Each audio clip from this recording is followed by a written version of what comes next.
Muy bien, de vuelta con ustedes, un saludo afectuoso. Hoy trabajaremos este módulo que tiene que ver con volver a la normalidad y cómo perder el miedo para superarlo. Es bueno pensar, hermanos y amigos, qué es lo que se afectó en esta pandemia. Muchos hablan que fue afectado su calidad de vida. Pero tenemos que hacer una diferencia entre lo que es calidad de vida y nivel de vida. Nivel de vida tiene que ver con lo que uno tiene, con lo que uno logró, con el dinero, con los bienes que posee. Y que este parate económico que significó también el encerrarse afectó evidentemente a mucha gente el nivel de vida. Pero hablar de calidad de vida es otra cosa. Calidad de vida tiene que ver con el contentamiento, con el dar gracias por lo que tenemos. Y aquí voy a contar un caso de un día que fuimos hace unos años a pescar con unos amigos y a la siesta tuvimos que acercarnos a un lugar donde había sombra y recuerdo tengo en la retina esa imagen de un hombre, una señora y dos criaturas viviendo en la miseria aparentemente en cuanto a nivel. Había dos catres realmente, había un cántaro y ellos estaban durmiendo en esos catres con los niños. Y yo me acerco al varón y le pregunto si ellos son felices y me dijeron muy felices, tenemos todo. Y siempre el varón dice que sí, entonces yo me acerco a la señora y le pregunto si todo va bien, me dijo que sí. Y le pregunté si su hijo van a la escuela, me dijeron que no hacía falta. Y le pregunté si tenían médico ahí, no nos enfermamos luego y si necesitamos ir de aquí a unos kilómetros, si en algún momento pasa, nos vamos, ¿verdad? Y eso me hizo pensar a la vuelta con el amigo con quien fui en lo que ellos tenían como calidad de vida. Me decían, acá no hay vecinos, acá no se paga luz, no se paga agua, acá no hay quebranto.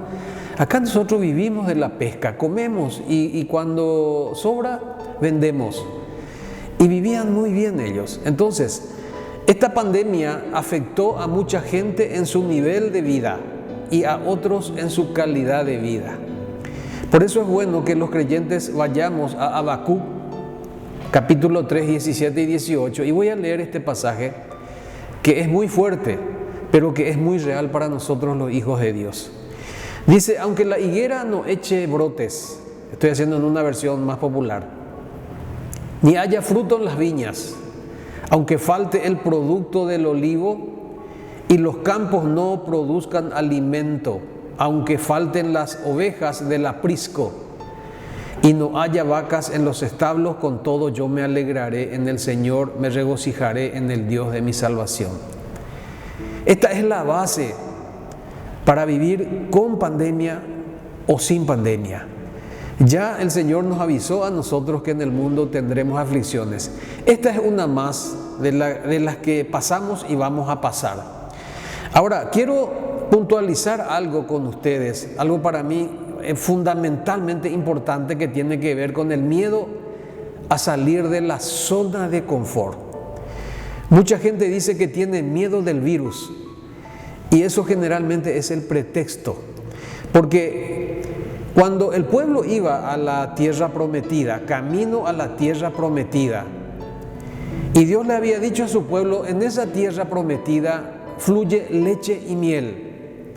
Si hay leche, hay vaca, si hay vaca, hay pastos. Y si hay miel, hay abejas, y si hay abejas, hay flores. O sea, era un lugar maravilloso. Y iban hacia esa tierra prometida, después de abandonar el pueblo de Egipto, que tanto tiempo lo tuvieron en esclavitud, y ellos iban caminando. Pero ellos dijeron, volvamos a Egipto. Ahí hay comida, agua. Ahí está la zona de confort. Esta pandemia nos encerró, pero lo que nos afectó es el hecho de estoy acostumbrado a hacer y quiero volver a hacer lo mismo. Y yo les quiero desactivar el concepto de lo mismo. Esto va a ser diferente. Hay un antes y un después de la pandemia. Ese volvamos a la normalidad ya no va a volver. la normalidad, nuestras mentes fueron afectadas, nuestros comportamientos tienen que ser afectados. Y cuanto más nos resistimos, vamos a sufrir. Entonces, ese volvamos a la normalidad, allá en Egipto, significaba esclavitud y comodidad. ¿Qué es lo que pasó con nosotros en las casas? Hablo a los hijos de Dios. No hay culto. Y tardamos en darnos cuenta que podíamos reunirnos vía tecnología. Entonces teníamos que rebuscarnos por una Biblia vieja que en la casa no se usaba, y teníamos que reunirnos y tratar de orar y tratar de leer la Biblia y tratar de hacer eso que Dios nos dice en Hechos, tener una reunión casera que realmente es muy rica en cuanto a contenido.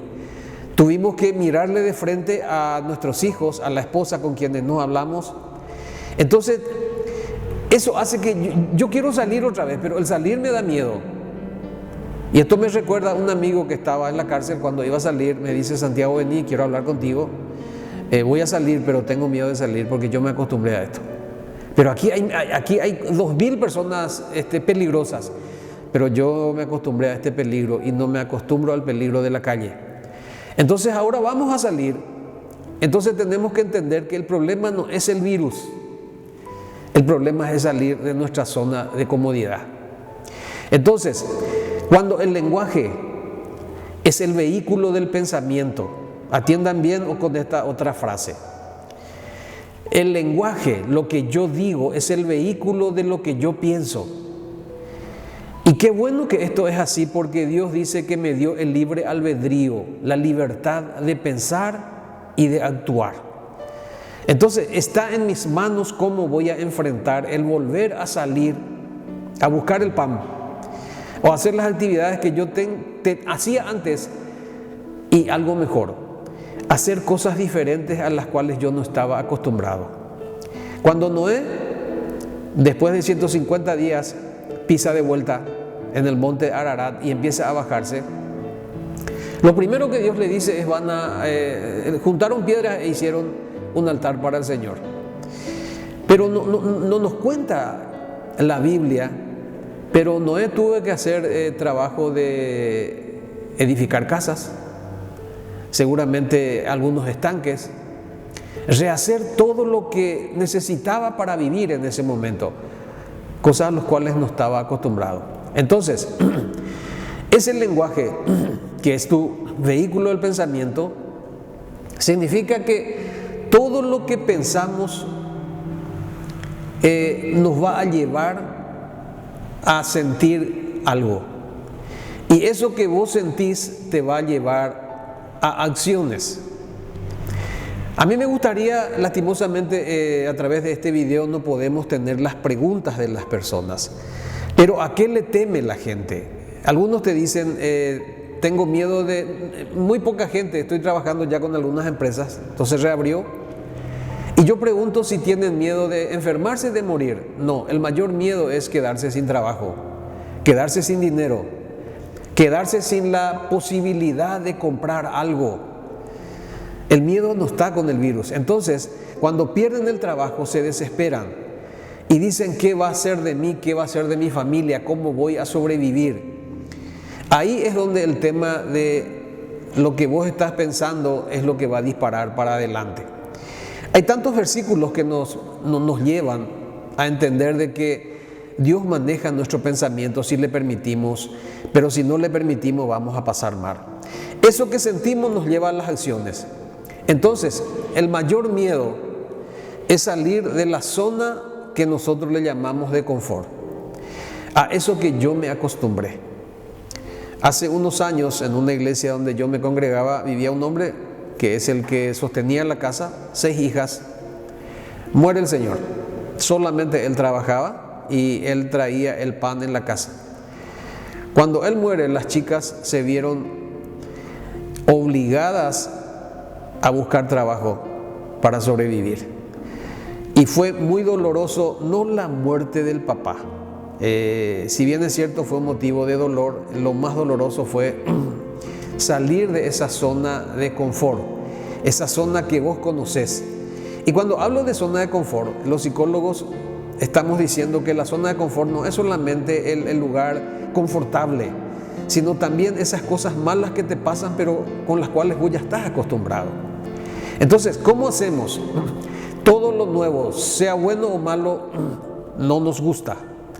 Todo lo nuevo, sea bueno, sea malo, no nos gusta porque significa aprender algo nuevo.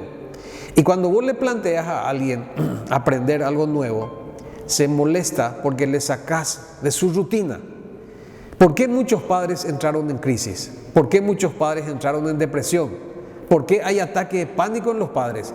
Porque se transformaron en maestros y maestras. Tuvieron que sentarse a tratar de enseñar a los niños vía online, conectarse con los maestros. Pero también docentes se enferman y se enfermaron y no ven la hora de volver a las aulas. Y no es porque quieren verle a sus niños. Es más, muchos ni siquiera su dinero está afectado.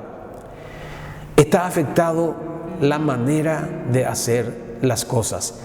Y eso es lo que tenemos que entender, que esta pandemia nos está llevando a aprender cosas nuevas. Entonces quiero recalcarle, mis queridos hermanos y amigos, que el miedo no es al contagio, es a vivir de manera diferente. Tenemos mucha resistencia al cambio y esto es natural. Los que trabajamos en empresas y trabajamos en el tema de consultoría, sabemos lo que es cambio de cultura y cómo es difícil hacer que una persona cambie lo que cree. Entonces, ¿cómo hacemos para romper esas resistencias?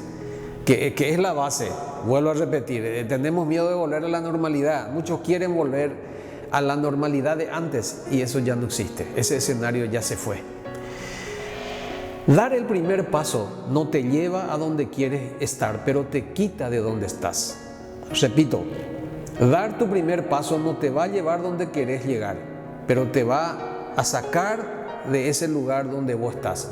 Tenés que dar el primer paso, eso es animarte, eso es manejar tu pensar, tu sentir para ir hacia una acción diferente.